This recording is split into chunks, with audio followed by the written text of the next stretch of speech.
Okay ये video कोई ऐसी नहीं होने वाली है जहां पे मैं एक पोस्ट क्रेडिट सीन के फ्रेम बाय फ्रेम को डाइसेक्ट करूंगा, बल्कि उसकी जगह मैं थॉर लव एंड थंडर के पोस्ट क्रेडिट सीन को लेकर स्ट्रांगली एक्सप्रेसिव रहूंगा। तो गुरु, मैं ऐसे शुरू करना चाहूंगा कि मुझे दुख ये नहीं है कि तुमने मुझे निराश किया, मुझे दुख इस बात का है कि मैं तुम पे अभी कभी भरोसा नहीं कर पाऊंगा। हालांकि ये मेरा काफी स्ट्रॉन्ग स्टेटमेंट होगा, जो कि मैं उस दिन के इंतजार में ही रहूंगा कि जब ये मुझे गलत साबित करे, मगर अभी के तौर पे I can not deal with this mediocrity man. अब कुछ लोगों के लिए मीडियोक्रिटी हैप्पीनेस का जरिया होगा, मैं ये बात समझता हूं, और जो कि विद ड्यू रिस्पेक्ट मैं उनसे वो चीज नहीं छीनना चाहता, लेकिन it's simply not competitive enough कि मैं इसे पकड़ के आगे लेकर चलूं। खैर, पोस्ट क्रेडिट सीन की बात कर रहे हैं तो जैसा पहला मिड क्रेडिट सीन शुरू होता है, जहां पे ज़्यूस ऑब्वियसली रिवाइव होके प्रण लेता है कि अब दुनिया को ईश्वरों के प्रकोप के बारे में पता चलेगा। और टू बी ऑनेस्ट, मैं इस सवाल का आंसर जानना चाहता था कि एमसीयू में गॉड्स को क्यों मजाक बना के रखा जाता है, क्योंकि मैं उस जनरेशन की औलाद हूं जिसने क्लैश और रैथ ऑफ द टाइटंस देखी है, हरकुलिस, एक्सोडस, इमॉर्टल्स देख के मैं बड़ा हुआ हूं। मुझे पता है कि वो फीलिंग क्या होती है कि जब एक गॉड गुस्से में उतरता है तो भाई मौत का सन्नाटा छा जाता है, क्योंकि these are the absolute legends, totally uncompromising, unbelievable exceptions. और जब लास्ट में ज़्यूस हरकुलिस को इंट्रोड्यूस करके अपनी लाइन खत्म करता है कि भाई वही इंसानों को भाई पता चलेगा गॉड्स के असली रूप के बारे में, तो कुछ फील नहीं होता मुझे, क्योंकि आपने उनको उनकी इज्जत दी ही नहीं। पावर रिप्रेजेंटेशन का एक यही स्ट्रॉन्ग रूल होता है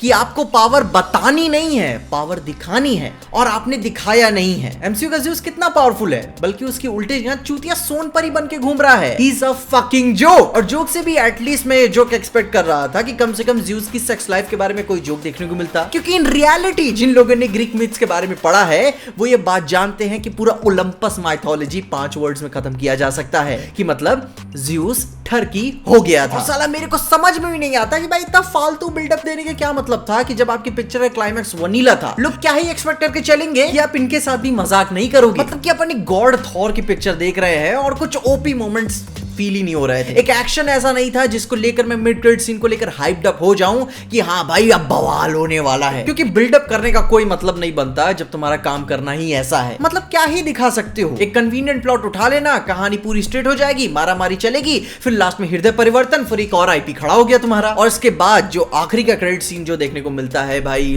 उसको लेकर मेरे को कोई ज्यादा तकलीफ नहीं है, लेकिन हाँ एमसीयू ने इसे दिखा कि ये बात तो कंफर्म कर दी कि भाई we can do whatever the fuck we want. क्योंकि गुरु, ऐसा क्यों ही कहा जाता है कि भाई कुछ कहानियों का अंत होना जरूरी है, मगर खैर उस कहानी को आप फिर से अगर अनरेवल कर रहे हो तो भाई उसकी भी कुछ मीनिंग होनी चाहिए, क्योंकि it's very dangerous to unbox these characters who are perfectly rested. खैर उससे भी मेरे को कुछ ज्यादा तकलीफ नहीं है, बात घुमा फिरा के वहीं पे आ जाती है।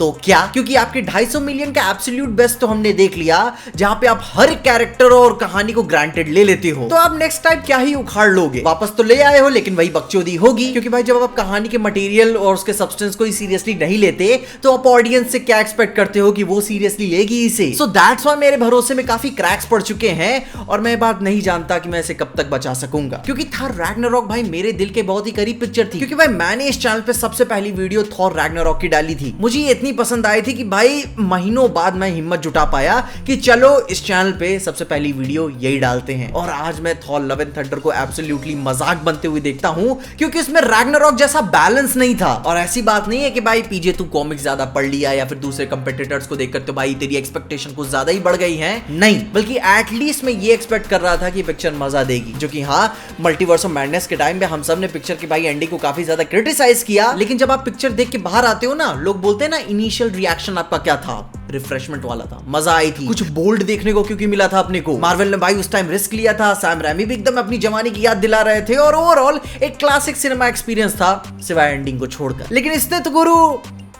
कोई उम्मीद नहीं है कि भाई पोस्ट क्रेडिट दिखाने के बाद भी तुम क्या कुछ उखाड़ पाओगे, क्योंकि भाई जब तक थॉर को लेकर आप अपनी प्रायोरिटी स्ट्रेट नहीं करोगे, ये एक पैरोडी बना रहेगा, और आप खुद को अगर सीरियसली नहीं लोगे तो कोई भी नहीं लेने वाला। खैर तुम अपनी ओपिनियंस मुझे कमेंट्स जरूर बताना कि भाई तुम्हें पोस्ट क्रेडिट देख के क्या फील हुआ, क्योंकि मुझे तो नहीं हुआ। और इन सब बातों के साथ साथ ब्लैक एडम भी आ रही है यार, जिसके ऊपर मैंने वीडियो बनाई है, तो उसे चेकआउट करना मत भूलना, और देखते रहिए पीजे एक्सप्लेन।